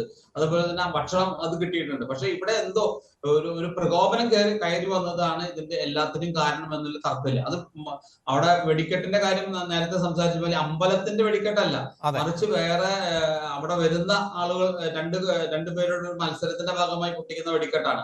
ആ വെടിക്കെട്ടിന്റെ ഒരു അപശബ്ദത്തിന്റെ പുറത്ത് ഇങ്ങനെ സംഭവിച്ചതാണോ എന്നും പരിശോധിക്കേണ്ടതുണ്ട്. എന്ത് തന്നെയായാലും അപകടരഹിതമായ ഒരു ആന എഴുന്നള്ളിപ്പാണ് നമ്മൾ ചെയ്യേണ്ടത്. അതിനു വേണ്ടിയിട്ടാണ് Kerala government elephant maintenance captive rules തന്നെ ഉണ്ടാക്കി. അവിടെയാണ് സംശയം ഡോക്ടർ ഗിരിദാസ്. അത് പ്രാക്ടിക്കൽ ആണോ എന്നുള്ളതാണല്ലോ ഇപ്പോൾ തന്നെ ഇത് ഈ ക്ഷേത്രം കമ്മിറ്റി പറയുന്നത്. നമുക്ക് പ്രാഥമികമായി അവരെ വിശ്വാസത്തിലെടുത്താൽ അവർ അത്രമേൽ കരുതലോടുകൂടി തന്നെയാണ് ഉത്സവം നടത്തിയത് എന്നാണ് അവർ അവകാശപ്പെടുന്നത്. എന്നിട്ട് പോലും 3 പേരുടെ മരണത്തിലേക്ക് ഈ ഉത്സവം എത്തി നിൽക്കുന്നു. അപ്പോൾ അതുകൊണ്ട് തന്നെ എന്തൊക്കെ ചട്ടങ്ങൾ പാലിച്ചാലും ആനകളെ എത്രത്തോളം നന്നായി പരിപാലിച്ചാലും ഒക്കെ ഇത്തരം അപകടങ്ങൾ ഉണ്ടാകും. ആന ഈ തരത്തിൽ അക്രമം നടത്തുവാനുള്ള സാധ്യതയുണ്ട് എന്ന് തന്നെ അത് വിളിച്ചു പറയുകയാണല്ലോ. അപ്പോൾ അത് താങ്കൾ ഈ പറയുന്നത് പോലെ അത് പ്രാക്ടിക്കലാകുന്ന ഒന്നാണോ? അതായത് ഉത്സവങ്ങളിൽ ഈ തരത്തിൽ അപകടം രഹിതമായി ആനകളെ കൃത്യമായി എഴുന്നള്ളിപ്പിക്കുക എന്നത്? തീർച്ചയായിട്ടും നമുക്കറിയാം എന്തൊരു ചടങ്ങ് നടക്കിയാലും ഒരു സേഫ്റ്റി പ്രോട്ടോകോൾ ഉണ്ട്. ഇപ്പോൾ തൃശ്ശൂർ പൂരത്തിനാണെങ്കിൽ നമ്മൾ ആ 3 ദിവസം പഴയ ബിൽഡിങ്ങുകൾ ഉണ്ടെങ്കിൽ അവിടെ ആളെ കയറ്റണ്ടെന്ന് പറയും. കാരണം ഒരു ജനങ്ങൾ കൂടിക്കഴിഞ്ഞാൽ എന്തും സംഭവിക്കാം. ഒരു സ്റ്റാമ്പേഡ് ഉണ്ടാവാതിരിക്കാൻ എന്തൊക്കെ നമ്മൾ ചെയ്യണം, ഒരു പരിഹാര മാർഗങ്ങൾ, സേഫ്റ്റി മെഷേഴ്സ് നമ്മൾ എവിടെയെങ്കിലും എടുക്കണം. അത് ഉത്സവ കമ്മിറ്റിക്കാർ ശ്രദ്ധിക്കേണ്ട ഒരു കാര്യം. അല്ലെങ്കിൽ നമ്മുടെ അമ്പലത്തിന്റെ ചുറ്റുവട്ടത്ത് നമുക്ക് ആളുകൾ അഥവാ ആന ഇടയുവാണെങ്കിൽ ആളുകൾക്ക് രക്ഷപ്പെടാനുള്ള വഴി വരെ പെട്ടെന്ന് എമർജൻസി എക്സിറ്റ് പോലുള്ള കാര്യങ്ങൾ നമ്മൾ ചെയ്യുന്നത് എന്തിനു വേണ്ടിയിട്ടാണ്? അതൊരു സേഫ്റ്റി പ്രോട്ടോകോളാണ്. അത്തരം കാര്യങ്ങളിലൊന്നും ആരും ശ്രദ്ധിക്കാറില്ല. ഇത് എല്ലാ വർഷവും നടന്നു പോകുന്നു. ഒരു സംഭവം ഉണ്ടായി കഴിഞ്ഞാല് പിന്നെ അതിന്റെ മേലെ വേറൊരു പ്രശ്നം കയറി വരാതിരിക്കാനായിട്ട് ആ കമ്മിറ്റിക്കാർ ശ്രദ്ധിക്കണം. അതെവിടെയായാലും. കാരണം നമ്മളറിയാലോ, ഒരു പഴയ ബിൽഡിങ്ങിന് അതിലേക്ക് ഇടിച്ചു കഴിഞ്ഞാൽ ബിൽഡിങ്ങിന് നാശം വന്ന അതിൽ ആക്സിഡന്റ് ഉണ്ടാവുന്നു. അതിന് ആന ഉണ്ടാക്കിയ പ്രശ്നം വേറെയാണെങ്കിലും സംഭവിക്കുന്നത് വേറെയാണ്. അപ്പൊ safety measures in the all sense നമ്മൾ എടുക്കേണ്ടതുണ്ട്. അതൊരു ഏത് ചടങ്ങായാലും അവിടെ ഇത് സംഭവിക്കുകയാണെങ്കിൽ എന്ത് ചെയ്യണം എന്ന് ആലോചിച്ചുകൊണ്ടാണ് അവിടുത്തെ അധികാരികൾ അത് ചെയ്യാറ്. അല്ലാതെ സംഭവിച്ചതിന് ശേഷമല്ല എടുക്കാറ്. അപ്പൊ എന്തൊരു ചടങ്ങ് നടക്കായാലും ഉത്സവമായാലും പെരുന്നാളായാലും നമ്മൾ ഒരു ഇൻസിഡന്റ് അവിടെ ഉണ്ടായി കഴിഞ്ഞാൽ അവിടെ നിന്ന് ജനങ്ങളെ എങ്ങനെ രക്ഷിക്കാം, ആളുകൾ എങ്ങനെ മാറ്റാം, ആനയെ എങ്ങനെ മാറ്റാം, സുരക്ഷിതമായ ഒരു ക്രമീകരണം ഉറപ്പാക്കേണ്ടതുണ്ട്. അത്തരം ക്രമീകരണങ്ങൾ അവിടെ ഉണ്ടായിട്ടുണ്ടോ ഇല്ലയോ എന്ന് നമ്മൾ പരിശോധിക്കേണ്ടതുണ്ട്. പക്ഷെ ഇനിയും നടക്കാൻ പോകുന്ന ഉത്സവ പറമ്പുകളിൽ അത്തരം ക്രമീകരണങ്ങൾ ഉറപ്പ് വരുത്തേണ്ടതുണ്ട്. അതിന് പോലീസും ഫയർഫോഴ്സും ഫോറസ്റ്റ് ഡിപ്പാർട്ട്മെന്റും മൃഗസംരക്ഷണ വകുപ്പ് എല്ലാവരും കൂടി ആലോചിച്ച് ഒരു ചർച്ചയിലൂടെ ഇപ്പൊ ഞാൻ തൃശ്ശൂര് തന്നെ പല പൂരങ്ങൾ ഇപ്പൊ ബഹുമാനപ്പെട്ട റവന്യൂ മന്ത്രിയുടെ നേതൃത്വത്തിൽ ചെമ്പൂത്ര 45 ആനകൾ വന്നു. അവിടെ കൃത്യമായിട്ടുള്ള ക്രമീകരണങ്ങൾ മന്ത്രിയുടെ അധ്യക്ഷതയിൽ തന്നെ ഇരുന്ന് ആലോചിച്ച് ഇതെങ്ങനെ നടത്താം, അപകടരഹിതമായി എങ്ങനെ ഇത് മുന്നോട്ട് കൊണ്ടുപോകാം എന്ന് അത് നല്ല രീതിയിൽ നടന്നല്ലോ. അതുപോലെ തൃശ്ശൂർ പൂരം നടക്കുകയാണെങ്കിൽ ഇതുപോലെ അതിന്റെ വിവിധ ഡിപ്പാർട്ട്മെന്റുകളെ സംയോജിപ്പിച്ചുകൊണ്ട് ഒരു ചടങ്ങ് എങ്ങനെ നന്നാക്കി നടത്താം എന്നുള്ളതിന്റെ ഒരു കൃത്യമായ ഒരു മാർഗനിർദ്ദേശം അവിടെ കൊടുക്കാറുണ്ട്. തീർച്ചയായും ഞാൻ താങ്കളിലേക്ക് വരാം. ശ്രീ വിജയകുമാർ ബ്ലാത്തൂർ, ഇവിടെ ഈ സൂചിപ്പിക്കുന്ന പോലെ ഇതെല്ലാം നമ്മുടെ ഒരു സംസ്കാരത്തിന്റെ ഭാഗമാണ്. അതേസമയം ഈ സംസ്കാരം എന്നതും കാലാനുസൃതമായ മാറ്റങ്ങൾക്കൊക്കെ വിധേയമാണ് താനും. ഇവിടെ ഇപ്പോൾ ഈ ഇന്നലെയുണ്ടായ അപകടം മാത്രമല്ല, ഞങ്ങൾ ഇതിനോടൊപ്പം ഈ അടുത്ത കാലത്ത് പല ഉത്സവങ്ങളിൽ പെരുന്നാളുകളിലൊക്കെ ഉണ്ടായിട്ടുള്ള ആനകളുടെ ആക്രമണത്തിൻ്റെ ദൃശ്യങ്ങളടക്കം പ്രേക്ഷകരിലേക്ക് എത്തിച്ചിരുന്നു. ഇപ്പോൾ കേരളത്തിൻ്റെ കാലാവസ്ഥ മാറിക്കൊണ്ടിരിക്കുന്ന ഒരു സാഹചര്യമുണ്ട്. ഇപ്പോൾ തന്നെ നമുക്കറിയാം, സാധാരണക്കാരായ ആളുകൾ, ഈ ജോലി ചെയ്യുന്ന ആളുകളോട് ഉച്ചയ്ക്ക് 12 മണി മുതൽ 3 മണി വരെ ജോലി ചെയ്യരുത് എന്ന് നിർദ്ദേശമുണ്ട്, തൊഴിലാളികൾക്ക് നിർദ്ദേശമുണ്ട്. ആ തരത്തിൽ നമ്മുടെ കാലാവസ്ഥ മാറിക്കൊണ്ടേയിരിക്കുന്നു. അത്യുഷ്ണമാണ് ഇപ്പോൾ തന്നെ അനുഭവപ്പെട്ടുകൊണ്ടിരിക്കുന്നത്, കൊടും ചൂടാണ് അനുഭവപ്പെട്ടുകൊണ്ടിരിക്കുന്നത്. അങ്ങനെയുള്ള സമയത്ത് ഇത്തരം നിയമങ്ങൾ മനുഷ്യന് ബാധകമാകുന്നുണ്ട്. ഇത് മൃഗങ്ങൾക്കും ബാധകമാകേണ്ട സാഹചര്യമില്ല. ഇപ്പോൾ ഈ ഉത്സവകാലത്ത് ചൂട് കൂടുതലാണ് എങ്കിൽ ഈ ക്രമീകരണങ്ങൾ മാറ്റുകയോ അതല്ല എങ്കിൽ ആനകളെ തന്നെ ഒഴിവാക്കണമെങ്കിൽ അതിനെക്കുറിച്ച് ആലോചിക്കുകയോ ഒക്കെ ചെയ്യേണ്ട ഒരു സാഹചര്യം സൃഷ്ടിക്കപ്പെടുന്നില്ലേ ശ്രീ വിജയകുമാർ? തീർച്ചയായും. പ്രധാനമായിട്ടും നമ്മൾ ഇപ്പോഴും സാങ്കേതികത്വത്തിൽ നിന്നിട്ടാണ് ഈ ചർച്ചകൾ മുഴുവൻ നടക്കുന്നത്. അതായത് ഈ പറഞ്ഞ ചട്ടങ്ങളൊക്കെ ഞങ്ങൾ പാലിച്ചിട്ടുണ്ട് എന്ന് കുറെ പേര് അവകാശപ്പെടും. സത്യമായിരിക്കും, അവരെ നമുക്ക് മുഖവിലക്കെടുക്കാം. ഒരു അമ്പലം കമ്മിറ്റിക്കാരും ഇത്തരത്തിലുള്ള ഒരു അനിഷ്ട സംഭവം ഉണ്ടാകുന്നത് മനഃപൂർവ്വം ആഗ്രഹിച്ചിട്ട് ചെയ്യുന്നതല്ല. എല്ലാവരും ഇത് ഒഴിവാക്കണം എന്ന് തന്നെയാണ് കരുതുന്നത്. ഇപ്പൊ പടക്കം പൊട്ടിച്ചവർ പോലും ഒരിക്കലും ഈ ഗൂഢാലോചന സിദ്ധാന്തമൊക്കെ പറയുന്നു, ചില NGO-കൾ അങ്ങനെ ചെയ്തു എന്ന് പറയുന്നത് ഞാൻ വിശ്വസിക്കുന്നില്ല. അത്തരത്തിലുള്ള ക്രൂരമായിട്ട് ചിന്തിക്കാൻ, അതായത് ആനകളുടെ പുറകിൽ നിന്നും പടക്കം മനഃപൂർവ്വം പൊട്ടിച്ചിട്ട് ആൾക്കാരെ കുറെ പേരെ കൊന്നതിന് ശേഷം ആനകളെ എഴുന്നള്ളത്തിൽ നിന്ന് ഒഴിവാക്കാൻ മാത്രമുള്ള ഗൂഢ മനസ്സൊക്കെ ഉള്ളവരൊക്കെ കേരളത്തിൽ ഉണ്ടാവും എന്ന് ഞാൻ വിചാരിക്കുന്നില്ല. അങ്ങനെ ഒരാൾ ചെയ്തു കഴിഞ്ഞാൽ അത്തരത്തിലുള്ളവർ പിടിക്കപ്പെട്ട് കഴിഞ്ഞാൽ ഉണ്ടാകാവുന്ന ഭവിഷ്യത്തും അവർക്കറിയും.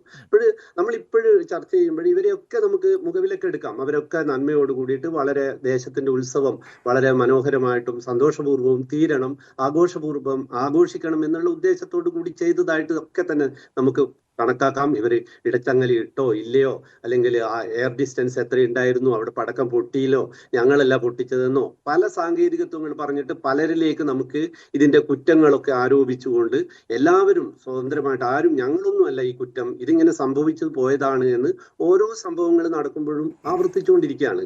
നമുക്ക് അടിസ്ഥാനപരമായിട്ട് ചർച്ച ചെയ്യേണ്ടത് കേരളത്തിലെ മനുഷ്യസ്നേഹികളായിട്ടുള്ളവർ മുഴുവൻ നമ്മുടെ ആഘോഷങ്ങളായാലും ഉത്സവങ്ങളായാലും അതിന് ഇത്രമാത്രം നമ്മൾ പല ചടങ്ങുകളും പണ്ട് നടത്തിയിരുന്നത്. ഇപ്പൊ ഉദാഹരണത്തിന് വടക്കൻ കേരളത്തിലെ പല കാവുകളിലും നിരവധി കോഴികളെയും ആടുകളെയും അറവ് ചെയ്തിരുന്നത്. ഞാൻ കണ്ണൂരിൽ നിന്നുള്ള ഒരാളാണ്. പല അമ്പലങ്ങളിലും നിരവധി കാവുകളിലും അങ്ങനെ ചെയ്തിരുന്നു. അതൊക്കെ ദൈവത്തിന്റെ ആചാരങ്ങളുടെ എത്രയോ കാലമായിട്ട് നൂറ്റാണ്ടുകളായിട്ടുള്ള ആചാരങ്ങൾ, അത് മുഴുവൻ നിയമം കൊണ്ടല്ലേ നിരോധിച്ചത്. ആരും അതിനെതിരെ ഒരു ശബ്ദവും പറഞ്ഞിട്ടില്ല. എല്ലാ സ്ഥലങ്ങളിലും പേരിന് നേർച്ച പോലെയുള്ള അപൂർവമായിട്ട് ചില കോഴി അറവുകളും ഒക്കെ മാത്രമാണ് നടക്കുന്നത്. വേട്ടകൾ നടക്കാറുണ്ട്. പല കാവുകളിലും വേട്ട ചെയ്തിട്ട് മൃഗങ്ങളെ കൊണ്ടുവരുന്നത് അത് അവിടുത്തെ ചടങ്ങാണ്. ഓരോ വിശ്വാസത്തിന്റെ ഭാഗമായിട്ടുണ്ടായിരുന്ന പല ആചാരങ്ങളെയും നമ്മൾ പുതിയ ഒരു ലോകക്രമത്തിൽ മാറ്റിയിട്ടുണ്ട്. നമുക്ക് മാറ്റാവുന്നതാണ്. ഇപ്പോഴും തന്നെ അമ്പലം കമ്മിറ്റിയുടെവർ തന്നെ പറഞ്ഞു, അവർക്ക് എഴുന്നള്ളത്ത് ആനയെ വേണ്ടെന്ന് വെച്ചിട്ടുണ്ട്, വെടിക്കെട്ട് വേണ്ടെന്ന് വെച്ചിട്ടുണ്ട്. ഇതൊക്കെ വെക്കാമെന്ന് ആണല്ലോ അതിന്റെ അർത്ഥം. അല്ലാതെ ഇതൊന്നും ഇങ്ങനെ കല്ലിൽ പിളർന്ന വിശ്വാസങ്ങളോ അല്ലെങ്കിൽ എഴുതപ്പെട്ട ഒരു സാധനമോ അല്ല. നമ്മുടെ ആഘോഷങ്ങൾ പൊലിമ ചേർക്കാൻ വേണ്ടിയിട്ടാണ് നമ്മൾ ആനകളെയൊക്കെ കൊണ്ടുവന്നത് നമുക്കറിയാം. അല്ലാതെ ആനകളുടെ മുകളിൽ മാത്രമേ ദൈവം സഞ്ചരിക്കുന്നൊന്നും ഒരു വിശ്വാസവും ഇല്ല. ഇതൊക്കെ കൊണ്ടുവന്നതാ. നമുക്ക് ഇത്തരത്തിലുള്ള ഒരു ജീവിയെ ഏതൊക്കെ തരത്തിലുള്ള നിയന്ത്രണങ്ങളും സൗകര്യങ്ങളും ഒരുക്കിയാൽ പോലും ആന എന്ന് പറയുന്നത് ഒരു വൈൽഡ് ആനിമലാണ്. അത് പ്രവചനാതീതമായിട്ടുള്ള സ്വഭാവങ്ങൾ, അതിനെ നമുക്ക് പൂർണ്ണമായിട്ട് ഇപ്പോഴും അതിൻ്റെ ഉള്ളിൽ സംഭവിക്കുന്നത് മനസ്സിലായിട്ടൊന്നുമില്ല. നമ്മൾ അവകാശപ്പെടുന്നതാണ് ആനയെ പൂർണ്ണമായിട്ടും പാപ്പന്മാർക്ക് മനസ്സിലാവുന്നൊക്കെ. എന്നിട്ട് നമ്മൾ പാപ്പന്മാരെ കുറ്റം പറഞ്ഞിട്ട് രക്ഷപ്പെടുന്നതിലും അർത്ഥമില്ല. അപ്പോൾ നമുക്ക് ചിന്തിക്കേണ്ടത് ഒരു ദീർഘകാല അടിസ്ഥാനത്തിലെങ്കിലും ഈ ആനകളുടെ എണ്ണം ഉത്സവങ്ങളിൽ എത്രമാത്രം കുറക്കാൻ പറ്റും, ആളുകളുമായിട്ട് ഇത്രയധികം ഇത്രയും വലിയ ശബ്ദവും പ്രകാശവും ചൂടും ഒക്കെയുള്ള ഒരു സ്ഥലത്ത് ഈ മൃഗത്തോട് അല്പമെങ്കിലും സ്നേഹമുണ്ടെങ്കിൽ നമ്മൾ ദൈവത്തിനോ പ്രാർത്ഥിക്കുന്നതും ഒക്കെ എല്ലാ ജീവികൾക്കും ജീവജാലങ്ങൾക്കും നന്മയും സന്തോഷവും വരാൻ വേണ്ടിയിട്ടായിരിക്കുമല്ലോ മതവിശ്വാസികളും ദൈവവിശ്വാസികളും ചെയ്യുന്നത്. അപ്പോൾ ഈ ആനയോട് സ്നേഹമുള്ളവരാണ് ആദ്യമായിട്ട് മുന്നോട്ട് വരേണ്ടത്. ഈ ഉത്സവങ്ങളിൽ നിന്നും ആനകളെ പതുക്കെ മാറ്റാൻ. നമുക്കറിയാം നമ്മുടെ ഉത്സവങ്ങളൊക്കെ ഈ ഡിസംബറിന് ശേഷം ജനുവരിക്കൊക്കെ ശേഷമാണുള്ളത്. കാലാവസ്ഥാ വ്യതിയാനം ഉണ്ടാക്കിയിരിക്കുന്ന പ്രശ്നങ്ങൾ നമുക്കറിയാം. ചൂട് നമുക്ക് അസഹ്യമാണ്.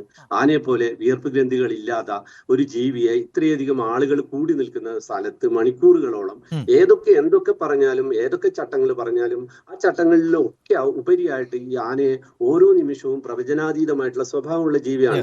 ഇത്രയധികം ആളുകൾ കൂടുന്ന ഒരു സ്ഥലത്ത് ഇത്തരത്തിലുള്ള ഒരു വൈൽഡ് ആയിട്ടുള്ള മൃഗത്തെ കൊണ്ടുവച്ചു കഴിഞ്ഞാൽ ഏത് സമയത്തും, അതായത് ആനയെ തന്നെ ഉപദ്രവിച്ചിട്ടല്ല പലപ്പോഴും മരണങ്ങൾ ഉണ്ടാകുന്നത്. നമുക്കറിയാം ആന വിരണ്ടു എന്നുള്ള ഒരു വാക്ക് ഉണ്ടാക്കാവുന്ന ഒരു വലിയ ഒരു മോബിൽ ഉണ്ടാക്കാവുന്ന പ്രശ്നങ്ങളുണ്ട്.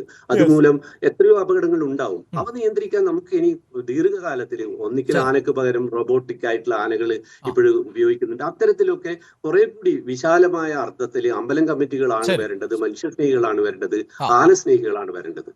ഞാൻ താങ്കളിലേക്ക് വരെ ഇപ്പോൾ ആനപ്രേമി കൂടിയായിട്ടുള്ള വിഷ്ണു ചേരുന്നുണ്ട്. വിഷ്ണു, ഇവിടെ ഇതാ വിജയകുമാർ പറഞ്ഞതിൻ്റെ കുറച്ചുകൂടി കൂട്ടിച്ചേർത്താൽ നമുക്കറിയാം, ഇപ്പോൾ ഉത്സവങ്ങളുടെയൊക്കെ ഭാഗമായിട്ട് ആനകളെ എഴുന്നള്ളിക്കുന്ന ഒരു പാരമ്പര്യം നമുക്കുണ്ട്.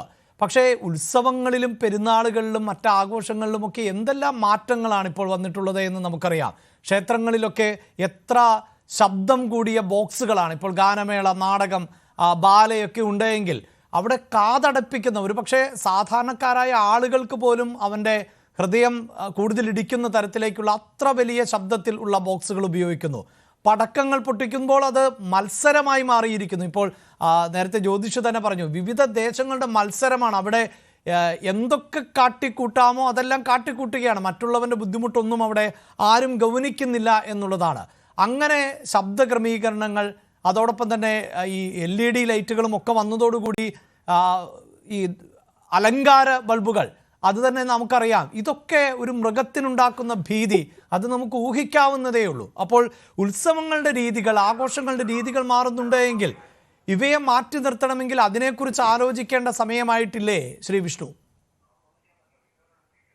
ഇപ്പൊ പറഞ്ഞ പോലെ പുതിയ DJ, അതുപോലെയുള്ള ലൈറ്റ്, സൗണ്ട്, ഇത്തരത്തിലുള്ള കാര്യങ്ങളൊക്കെ ഒരുപാട് ഇപ്പൊ പൂരപ്പറമ്പിൽ കൂടി വരുന്നുണ്ട്.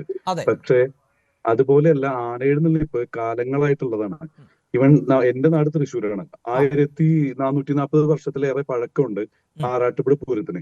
അത്തരത്തിൽ ഒരുപാട് പൂരങ്ങള് ഇതുപോലെ വർഷങ്ങൾ പഴക്കമുള്ളത് എന്റെ നാട്ടിലുണ്ട്. ഒരു നിമിഷം കൊണ്ട് നമ്മുടെ സംസ്കാരം ഒറ്റയടിക്ക് ഇല്ലാതാക്കാൻ പറ്റില്ല.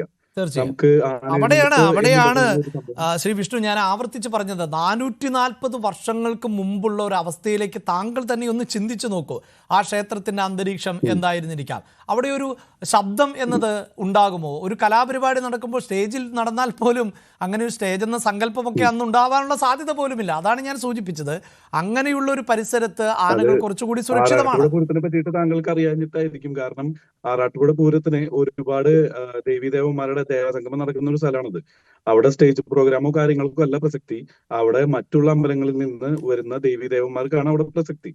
അത്തരത്തിലുള്ള സ്ഥലത്ത് അതിഗംഭീരമായിട്ട് തന്നെ ഇപ്പോഴും പൂരങ്ങളൊക്കെ നടക്കുന്നുണ്ട്. അത്തരത്തിൽ നല്ല ചടങ്ങുള്ള പൂരങ്ങൾ യാതൊരുവിധ പ്രശ്നവും ഇല്ലാതെ ഇപ്പോഴും കേരളത്തിൽ നടക്കുന്നുണ്ട്. നമ്മൾ ഒരു നിമിഷം കൊണ്ട് ആനപ്രേമത്തിന്റെയും അല്ലെങ്കിൽ മൃഗസ്നേഹത്തിന്റെയും, കപട മൃഗസ്നേഹം എന്നേ ഇതിന് പറയാൻ പറ്റുള്ളൂ, മൃഗസ്നേഹം എന്ന് പറയാൻ പറ്റില്ല. ഒറ്റയടിക്ക് ഈ പറഞ്ഞ ആനയെഴുന്നള്ളിപ്പ് നിർത്തുന്നോട് കൂടിയിട്ട് നമ്മളുടെ ഈ പൂരം, ഉത്സവം എന്നുള്ളതൊക്കെ നാളത്തെ തലമുറയ്ക്ക് TV-യിലോ യൂട്യൂബിലോ അല്ലെങ്കിൽ ഫോട്ടോസിലോ മാത്രമായിട്ട് ഒതുങ്ങാവുന്ന ഒരു കാര്യമായി മാറും.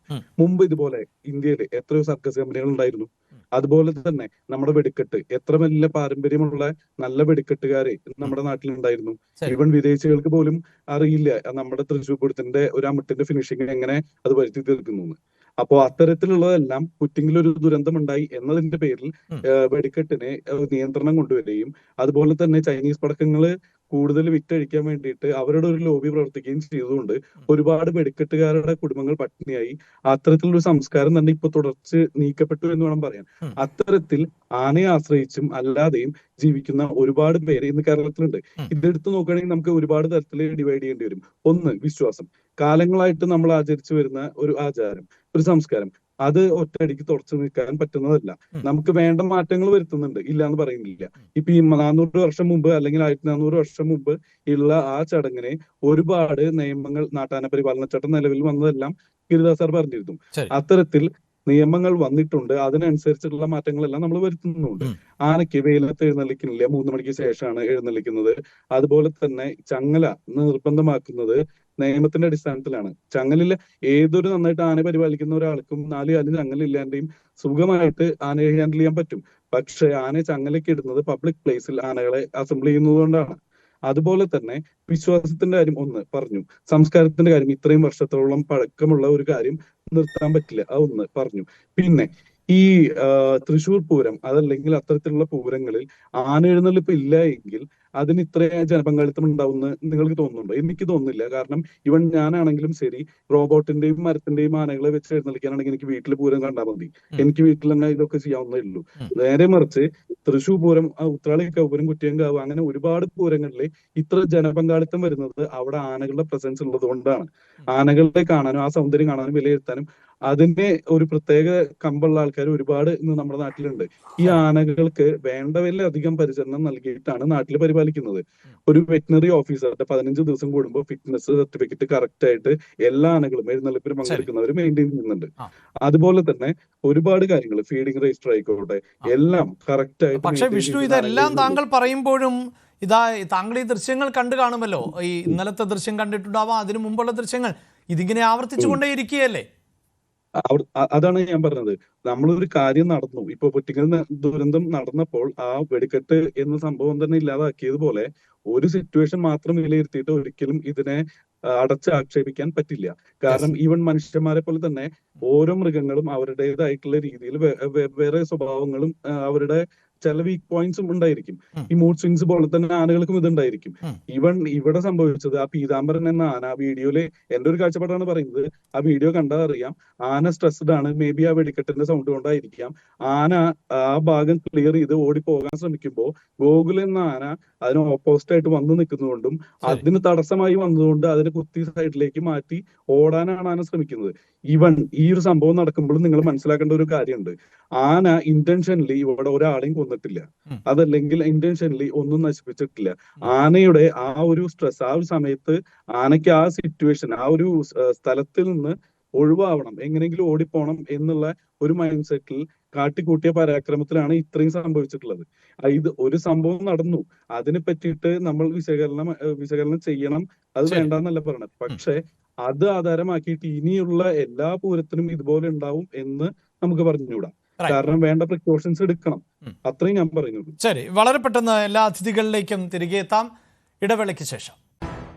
ഡോക്ടർ ഗിരിദാസ്, ഇവിടെ ശ്രീ വിജയകുമാർ സൂചിപ്പിച്ചതുപോലെ ഇങ്ങനെ, അതായത് ബോധപൂർവമായി ആനയെ പ്രകോപിതമാക്കുന്ന ഒരു സംഘമുണ്ട് എന്നതൊക്കെ അദ്ദേഹം അവിശ്വസനീയമായിട്ടാണ് പറയുന്നത്. അങ്ങനെ ഒരു നേട്ടം ഉണ്ടാക്കുക എന്ന ലക്ഷ്യത്തോടെയൊക്കെ സംഘടനകൾ പ്രവർത്തിക്കുന്നു എന്നത് അത് ഈ പറയുന്നത് പോലെ അത്ര എളുപ്പത്തിൽ ഉൾക്കൊള്ളാൻ പറ്റുന്ന ഒന്നാണോ? അല്ല, ഒന്നിനും പരിഹാരമാവില്ല. നമുക്കറിയാം, ഒരു അനിഷ്ട സംഭവം ഉണ്ടാവുമ്പോൾ അതിന്റെ പുറകിൽ ഇപ്പോൾ ആന അടഞ്ഞു എന്നതുകൊണ്ട് മാത്രം അവിടെ ആനയുടെ റൈറ്റ്സും അനിമൽ റൈറ്റ്സും അവിടെ കൂടിക്കലരുന്നുണ്ട്. പക്ഷെ എങ്കിൽ പോലും ഇവിടെ ഒരു സംഭവം നടക്കുമ്പോൾ അതെങ്ങനെ ഉണ്ടായി എന്നുള്ളത് നമ്മൾ പരിശോധിക്കേണ്ടതുണ്ട്. പിന്നെ ജനങ്ങൾ കൂടുമ്പോൾ എന്തൊക്കെ സേഫ്റ്റി മെഷേഴ്സ് നമ്മൾ അവിടെ എടുത്തിട്ടുണ്ട് എന്ന് നമ്മൾ ഉറപ്പുവരുത്തേണ്ടതുണ്ട്. അത് ആനയ്ക്കായാലും പൊതുജനങ്ങൾക്കായാലും അത് എടുക്കേണ്ടതുണ്ട്. പക്ഷെ ഇതൊക്കെ ഒരു ഭാഗമാണെങ്കിൽ പോലും പല ഇതും നമ്മൾ കാണുന്നത് കുറെ NGO-കള്, പീപ്പിൾ ഫോർ അങ്ങനെ ഒരുപാട് NGO-കൾ ഉണ്ട്. നമ്മുടെ നാട്ടിലുള്ള NGO-കളല്ല, ഫോറിൻ NGOs ആണ്. അവരെ സംബന്ധിച്ചിട്ട് അവര് ഇതിന് പകരമായിട്ട് അവര് റോബോട്ട് ആനകളൊക്കെ കൊണ്ടുവന്നിട്ട് അമ്പലങ്ങൾക്ക് സൗജന്യമായി കൊടുക്കുന്നുണ്ട്. കാരണം അനിമൽ റൈറ്റ്സിന്റെ ഭാഗമാണ് എങ്കിൽ ശരിയാണ്, അത് എല്ലാ അനിമൽസിനും ഒരുപോലെ റൈറ്റ്സ് കിട്ടണം എന്ന് ആഗ്രഹിക്കുന്നവരാണ് നമ്മളൊക്കെ. അല്ലാതെ ആനയ്ക്ക് മാത്രം ഒരു പ്രത്യേക റൈറ്റ് വേണം എന്നല്ല നമ്മളുണ്ട്. എല്ലാവർക്കും സമമായിട്ടുള്ള റൈറ്റ് കൊടുക്കാൻ നമ്മൾ തയ്യാറാവണം. കാരണം അവരുടെ കമ്പാഷൻ ടു അനിമൽ എന്ന കൺസെപ്റ്റ് നമ്മൾ ഒരിക്കലും മറക്കാൻ പാടില്ല. പക്ഷെ ആനകളെ നമ്മൾ കാലങ്ങളായി ഉപയോഗിക്കുന്നു, അത് നമ്മുടെ ട്രഡീഷനാണ്, കൾച്ചറാണ്. മറിച്ച് അനിമൽ റൈറ്റ്സ് അപ്പുറത്തുണ്ട്. ഇത് രണ്ടും തമ്മിലുള്ള ഒരു കോൺട്രവേഴ്സിയാണ് അവിടെ നടക്കുന്നത്. അതിനെ നമ്മൾ ചെറുതാക്കി കാണുകയില്ല. അപ്പൊ ഈ അനിമൽ റൈറ്റ്സിന്റെ ആളുകൾ പറയുന്നത് ആന കരയുകയാണ്, കണ്ണിൽ നിന്ന് വെള്ളം വരുമ്പോൾ കരയുകയാണ് എന്ന് പറയുന്ന രീതിയിലേക്ക് എത്തി നിൽക്കുന്നു. അപ്പോൾ ഇതിന്റെയൊക്കെ പിൻഭാഗം നമ്മൾ പരിശോധിക്കേണ്ടതുണ്ട്. ഇനി നമ്മൾ തെറ്റുതിരുത്തുക എന്ന് പറഞ്ഞാൽ ഒരു പ്രശ്നം ഉണ്ടെങ്കിൽ ആ പ്രശ്നത്തെ കുറിച്ച് പഠിക്കുകയും അതിനി ആവർത്തിക്കാതിരിക്കുക എന്നതാണ് നമ്മുടെ ആവശ്യം. അല്ലാതെ അത് നിർത്തലാക്കുക എന്ന് പറയുന്നത് ഒരു എന്താ പറയാ, നേരത്തെ പറഞ്ഞ പോലെ അത് ഇല്ലാതാക്കുന്നതിന് ഉപരിയായി അതെങ്ങനെ അപകടരഹിതമായി നടത്താം എന്ന് നമ്മൾ പരിശോധിക്കേണ്ടതുണ്ട്. അത് ഓരോ അമ്പല കമ്മിറ്റിക്കാരായിക്കോട്ടെ, ഗവൺമെന്റിന്റെ ഭാഗത്തുള്ള ഡിപ്പാർട്ട്മെന്റുകളായിക്കോട്ടെ, പൊതുജനങ്ങളായിക്കോട്ടെ, എല്ലാവരും ഒരുമിച്ചിരുന്ന് പ്രവർത്തിച്ച് ഒരു ചടങ്ങ് എങ്ങനെ ഗംഭീരമാക്കാം എന്നതിനെ കുറിച്ച് ചിന്തിക്കുകയും അപകടരഹിതമായ ഒരു ഉത്സവം നടത്താനാണ് നമ്മുടെ ശ്രദ്ധ കേന്ദ്രീകരിക്കേണ്ടത്. അല്ലാതെ ഞാനിപ്പോ NGO എന്ന് പറഞ്ഞാല് കണ്ണിലെ ലേസർ ലൈറ്റ് അടിച്ച് ആനയെ വരട്ടാൻ ശ്രമിക്കുന്ന ഒരുപാട് പേര് നടക്കുന്നുണ്ട്. അതിന് അങ്ങനെ ആന വരണ്ട് കഴിഞ്ഞാൽ ആ വരണ്ടതിന്റെ ഫോട്ടോ എടുത്ത് അയച്ചു കഴിഞ്ഞാൽ 10,000 രൂപ കൊടുക്കുന്ന സംഘടനകൾ കൂടി ഉണ്ട്. അപ്പൊ അതിന്റെയൊക്കെ അർത്ഥം എന്താണെന്ന് ചോദിച്ചാൽ നമുക്ക് അതിലേക്ക് എത്തിപ്പെടാൻ ഒരുപാട് സമയമെടുക്കും. പക്ഷെ ഇപ്പോൾ നമ്മൾ പറയുന്നത് എന്താ, ഇപ്പൊ നമ്മൾ പാപ്പന്മാരുടെ അടുത്തും ഉടമസ്ഥരുടെ അടുത്ത് പറയുന്നത് ആനയ്ക്ക് ലേസർ ലൈറ്റ് അടിച്ചാലും ആന പരിഭ്രാന്തമാതിരിക്കാനുള്ള ട്രെയിനിങ് കൊടുക്കാനാണ് നമ്മളിപ്പോ പറയണത്. അത്തരം രീതിയിലേക്ക് നമ്മൾ എത്തിച്ചേർന്നിരിക്കണം. കാരണം ഇതിനെ എങ്ങനെ നമ്മളോട് ഒപ്പം നിൽക്കുമ്പോൾ അതിനെ പരിഭ്രാന്തിയിലേക്ക് കൊണ്ടുവരാതിരിക്കാനായിട്ട്, അതിനെ ഒരു ടെൻഷൻ ക്രിയേറ്റ് ചെയ്യാതെ ഒരു അവസരം ഉണ്ടാക്കാനായിട്ടുള്ള പരിശീലനങ്ങളാണ് നമ്മൾ പറഞ്ഞു കൊടുക്കുന്നത്. അത് തന്നെ, അതുകൊണ്ടാണ് ഇപ്പൊ NGOയെ കുറിച്ചിട്ട് ഇപ്പൊ വിജയകുമാർ സാർ പറഞ്ഞത് അദ്ദേഹത്തിന്റെ ഇതാണ്, അതിൽ ഞാൻ എതിർക്കുന്നില്ല, അദ്ദേഹത്തിന്റെ വ്യൂസ് ആണ്. അദ്ദേഹം എന്താ പറയാ, കണ്ണൂരിന്റെ ഭാഗത്ത് വ്യൂസിനപ്പുറത്ത് താങ്കൾ ഈ പറയുന്നത് പോലെ, അതായത് ആനയടഞ്ഞതിന്റെ ദൃശ്യങ്ങൾ കൊടുത്താൽ 10,000 രൂപ നൽകുമെന്നുള്ളതൊക്കെ വസ്തുതാപരമാണോ എന്നുള്ള സംശയമാണ് ഉണ്ടാകുന്നത്. ഉണ്ടല്ലോ, അത് ആന അടഞ്ഞ ഫോട്ടോ, ആനയുടെ ഇതുണ്ടെങ്കിൽ 10,000 രൂപ സമ്മാനം കൊടുക്കുന്ന സംഘടനകൾ കൂടി ഉണ്ട്. അത് കാരണം അവരെ സംബന്ധിച്ചിട്ട് ആ രീതിയിൽ അവർ മാർക്കറ്റ് ചെയ്യുന്നുണ്ടല്ലോ. അപ്പൊ അതുകൊണ്ടാണ് ഞാൻ പറഞ്ഞത്, ഇത് നമ്മള് ഒരു നല്ല രീതിയിൽ ഒരു ചടങ്ങ് നടത്താനായിട്ടുള്ള ബുദ്ധിമുട്ട് നിങ്ങൾക്കറിയാലോ. ഏതൊരു ഇതായാലും നമ്മൾ അത് എങ്ങനെ നന്നായി നടത്തണമെങ്കിൽ അതിന്റെ കൂടെ ഒരു വർക്ക് ഉണ്ട്. ആ വർക്ക് ചെയ്യുന്നവരെ കളിയാക്കുന്നതാണ് സത്യത്തിൽ മറ്റുള്ളവർ ചെയ്യുന്നത്. കാരണം അവരെ സംബന്ധിച്ച് അവസാനത്തെ ഒരു പടക്കം പൊട്ടിച്ചാൽ മതി, ബാക്കിയുള്ളത് മറ്റുള്ളവർ ചെയ്യല്ലോ. അപ്പൊ അത് നോക്കരുത്. നമ്മള് ഒരു നല്ല ചടങ്ങ് അത് നല്ല രീതിയിൽ നടത്താൻ, ഇപ്പൊ തൃശ്ശൂർ പൂരം ആയിക്കോട്ടെ 3 ദിവസം നടക്കുന്ന ചടങ്ങാണ്, അതിനുവേണ്ടി എത്രയോ പേർ ബുദ്ധിമുട്ടുന്നു. അതെന്താ മനസ്സിലാക്കാത്ത? അപ്പൊ അതിന്റെ പുറകിൽ പ്രവർത്തിക്കുന്ന ഒരുപാട് പേരുണ്ട്. മൈക്രോ ചെറിയ കാര്യങ്ങളാണ് വലിയൊരു കാര്യമായി മാറുന്നത് എന്നാണ് മനസ്സിലാക്കേണ്ടത്. എന്തായാലും ഈ 3 പേരുടെ ജീവൻ നഷ്ടപ്പെട്ടു എന്നതുകൊണ്ടാണ് ഇത് വലിയ കാര്യമായി എടുക്കേണ്ടി വരുന്നത്. അവിടെ വിശ്വനാഥിന് എന്തോ ചേർക്കാനുണ്ട് എന്ന് തോന്നുന്നു, അദ്ദേഹം കൈ ഉയർത്തിയുണ്ട്. അതായത് മരണം അതിനൊന്നിനും പരിഹാരമല്ല. അതിന് ഞാൻ ആദ്യം പറഞ്ഞില്ല, അത് വളരെ ദുഃഖമുണ്ട്. അതില്ലാതിരിക്കാനുള്ള സേഫ്റ്റി മെഷേഴ്സ് നമുക്കുണ്ടല്ലോ. ശരി, ശ്രീ വിശ്വനാഥ്, എന്താണ് താങ്കൾ? ഇപ്പോ സാർ പറഞ്ഞതിനെ ഞാൻ പൂർണ്ണമായിട്ടും അനുകൂലിക്കുകയാണ്. കാരണം ഞാൻ നേരത്തെ പറഞ്ഞു നിർത്തിയിരുന്നു, ഈ പൂരം അതിനെ ആശ്രയിച്ച് ജീവിക്കുന്ന ഒരുപാട് പേര് ഇത് നിർത്തലാക്കാൻ വേണ്ടി വ്യക്തമായിട്ടും പല സംഘടനകളും പല NGO സംഘടനകളും പ്രവർത്തിക്കുന്നുണ്ട്. അത് തൃശ്ശൂർ പൂരത്തിന്റെ സമയമാകുമ്പോഴാണ് ഇതൊക്കെ കൂടുതൽ തലപൊക്കി വരിക. ആ സമയത്ത് നിങ്ങൾക്ക് നോക്കിയാൽ അറിയാം, അതുവരെ ഇല്ലാത്ത പല നിയമങ്ങളും അതുപോലെ തന്നെ അതുവരെ പൊങ്ങി വരാത്ത പല വീഡിയോസും പല ഫോട്ടോസും തൃശ്ശൂർ പൂരം അടുക്കും തോറും കൂടി വരും. അതെന്തുകൊണ്ടാണ്? തൃശ്ശൂർ പൂരം പോലൊരു പൂരം ഇല്ലാതാക്കണം എന്ന അജണ്ടയോടുകൂടി പ്രവർത്തിക്കുന്ന ഒരുപാട് NGO സംഘടനകൾ. തൃശ്ശൂർ പൂരം നിർത്തിയാൽ ഒരുപാട് പൂരങ്ങൾ അതിനുശേഷം നിർത്താൻ പറ്റുമെന്ന അവർക്ക് നല്ല രീതിയിൽ അതുകൊണ്ട് അവർക്കുള്ള നേട്ടം എന്താണ് എന്നാണ് താങ്കൾ കരുതുന്നത്? കേൾക്കില്ല. അതുകൊണ്ട് അവർക്കുള്ള നേട്ടം എന്താണ്? ഇതില് ഞാൻ പറഞ്ഞല്ലോ, ഈ സർക്കസ് കമ്പനികൾ അത് നിർത്തി. മൃഗസ്നേഹത്തിന്റെ പേര് പറഞ്ഞിട്ടാണ് ഇന്ന് ഇന്ത്യയിലെ ഏറ്റവും നല്ല സർക്കസ് കമ്പനികളെല്ലാം നിർത്തിയത്. അതുകൊണ്ട് തന്നെ ഒരുപാട് ഫിനാൻഷ്യൽ ക്രൈസിസ്, ഒരുപാട് പേരുടെ ജോലി പോയി, പലരും പട്ടിണി കിടന്ന് മരിക്കുവരുണ്ടായി. ഇത്തരത്തിൽ ഈ സംഭവങ്ങളൊക്കെ ഉണ്ടായിട്ടും ഇപ്പോഴും വിദേശ രാജ്യങ്ങളിലെല്ലാം ആനകളെയും ബാക്കി വന്യജീവികളെയും ഉപയോഗിച്ച് സർക്കസ് നടത്തുന്നുണ്ട്. അതൊന്നും ഇതുവരെ പെറ്റ എന്ന സംഘടന ഇന്ത്യയിൽ മാത്രമല്ലല്ലോ, ബാക്കിയുള്ള സ്ഥലങ്ങളിലും ഉണ്ടല്ലോ. എന്തുകൊണ്ട് അവിടെയൊന്നും പോയിട്ട് അവർ തടഞ്ഞില്ല? അല്ല, ഞാൻ ചോദിച്ചത് ഈ ഇവിടുത്തെ പൂരവും ഉത്സവവും ഒക്കെ നിർത്തിയത് കൊണ്ട് എന്ത് നേട്ടം എന്നുള്ളതാണ്. അതുകൊണ്ട് അത് തന്നെയാണ് പറഞ്ഞത്, നമ്മുടെ എക്കണോമി തകർക്കാൻ ഏറ്റവും വലിയ മാർഗമല്ലേ ഈ പൂരം മുടക്കുക എന്ന് പറയുന്നത്. ഈവൻ പൂരത്തിന് കൈ നോക്കാൻ വരുന്ന മുത്തശ്ശിമാര് മുതൽ, പൂരത്തിന് ഹോട്ടലിൽ റൂം എടുത്ത് താമസിക്കുമ്പോ അവിടുത്തെ ആൾക്കാർ മുതൽ എല്ലാവരും, ഈവൻ നിങ്ങൾ വരെ ഈ പൂരം ലൈവ് കൊടുക്കുമ്പോ എത്ര രൂപയായിരിക്കും ഒരു പരസ്യത്തിന് മേടിക്കുന്നുണ്ടാവുക? എത്ര രൂപയായിരിക്കും അതുപോലെ തന്നെ ഓരോ സാധാരണക്കാരും കച്ചവടക്കാരും കിട്ടുന്നുണ്ടാവുക? ഒരു തരം എന്താ പറയുക, നമ്മുടെ എക്കണോമി മൊത്തം തകരുണ്ടാവുക. അതാണ്, അതായത് സാമ്പത്തികം എന്നതാണ് താങ്കൾ പറയുന്നത്. ഞാൻ മറ്റെന്തെങ്കിലും താല്പര്യമുണ്ടോ എന്നുള്ളത് ചോദിച്ചു വന്നു. ശ്രീ ജ്യോതിഷ്, എനിക്ക് ഒരിക്കൽ കൂടി വിജയകുമാറിലേക്ക് പോകേണ്ടതുണ്ട്. അതിനു മുമ്പ് താങ്കൾ എന്തോ പറയാൻ ആഗ്രഹിക്കുന്നു എന്ന് തോന്നുന്നു. താങ്കൾ കൈ ഉയർത്തിയിരുന്നു, പറയൂ. ഞാൻ കൈ ഉയർത്തിയത് ഒന്ന് രണ്ട് കാര്യങ്ങൾ കൂടി കൂട്ടിച്ചേർക്കാൻ വേണ്ടിയിട്ടാണ്. ആ, ഞങ്ങൾ ഈ ക്ഷേത്രോത്സവത്തിന്റെ ഭാഗമായിട്ട് ഉത്സവാഘോഷം ഇവിടെ ഇൻഷുർ ചെയ്തിട്ടുണ്ട്. ഉത്സവ ആഘോഷം ഇൻഷുർ കൂടി ചെയ്തിട്ടുണ്ട്. മാത്രമല്ല ആളുകളുടെ അകലം പാലിക്കുന്നതിന് വേണ്ടി നിങ്ങൾക്ക് വന്നാൽ അറിയാം, വടം കെട്ടിയിട്ടാണ് ഞങ്ങൾ ആനയ്ക്ക് ജനങ്ങളും പിന്നെ ഭക്തജനങ്ങളും ഈ മേളവും തമ്മിൽ അകലം പാലിക്കുന്നതിന് വേണ്ടി ഞങ്ങൾ വടം കെട്ടിയിട്ടുണ്ട്. വടം കെട്ടിയിട്ട് കൂടിയാണ് നമ്മൾ അത് ചെയ്തിട്ടുള്ളത്. അത് കൃത്യമായിട്ട് നിങ്ങൾക്ക് വന്ന് പരിശോധിച്ചാൽ പഴയ കാലങ്ങളായിട്ട് ഉപയോഗിക്കുന്ന വടമാണത്, കൃത്യമായിട്ട് മനസ്സിലാവും. പിന്നെ മറ്റൊന്ന് പറയാനുള്ളത് പകൽപൂരങ്ങൾ. നമുക്കിവിടെ പകൽ എഴുന്നള്ളത്ത് എന്ന് പറഞ്ഞാൽ ഇപ്പോൾ ഉച്ചനേരത്ത് നട്ടുച്ച നേരത്ത് ഇപ്പൊ ജോലികൾക്ക് വരെ 12 മണി മുതൽ വൈകുന്നേരം 3 മണി വരെ ലീവ് കൊടുക്കണം എന്ന് പറയുന്നത് പോലെ തന്നെ ഞങ്ങൾ പകൽപൂരങ്ങൾ ഉച്ച വെയിലത്ത് നടത്താറില്ല. ഞങ്ങളെ സംബന്ധിച്ചിടത്തോളം 2 ക്ഷേത്ര നടകളിൽ നടപ്പന്തലുണ്ട്, കിഴക്കേ നടപ്പന്തലും വടക്കേ നടപ്പന്തലും. ആ തണലിൽ വെച്ച് മാത്രമാണ് നമ്മൾ എന്ത് ചെയ്യുന്നത്, പൂരം നടത്താറുള്ളത്. കൃത്യമായിട്ടും അതായത് പകലെഴുന്നള്ളത്തം എന്ന് പറയുന്നത് ഒരു 12 മണിയാകുമ്പോഴത്തേക്ക് പകലെഴുന്നള്ളത്താൻ കഴിയും. അങ്ങനെയാണ് ചെയ്യാറുള്ളത്. അപ്പൊ എല്ലാവിധ സുരക്ഷാ മാനദണ്ഡവും ഞങ്ങൾ ശരിക്കും പാലിച്ചിട്ടുണ്ട്. കാരണം മറ്റൊന്നുള്ള ജനജയം എന്ന് പറഞ്ഞ ആനയായിരുന്നു. ആനയുടെ സർട്ടിഫിക്കറ്റ് അതിന്റെ ഉടമസ്ഥ ഞങ്ങൾ അത് വ്യക്തമാണ്. താങ്കൾ നേരത്തെ ഇക്കാര്യങ്ങൾ ബോധിപ്പിച്ചുകൊണ്ടാണ്. പിന്നെ പറയാമോ? വളരെ പെട്ടെന്ന് പറയൂ, എനിക്ക് അവസാനിപ്പിക്കാൻ സമയമായി. അതാണ്. ഒന്നുകൂടി കൂട്ടിച്ചേർക്കാമോ? പറയൂ.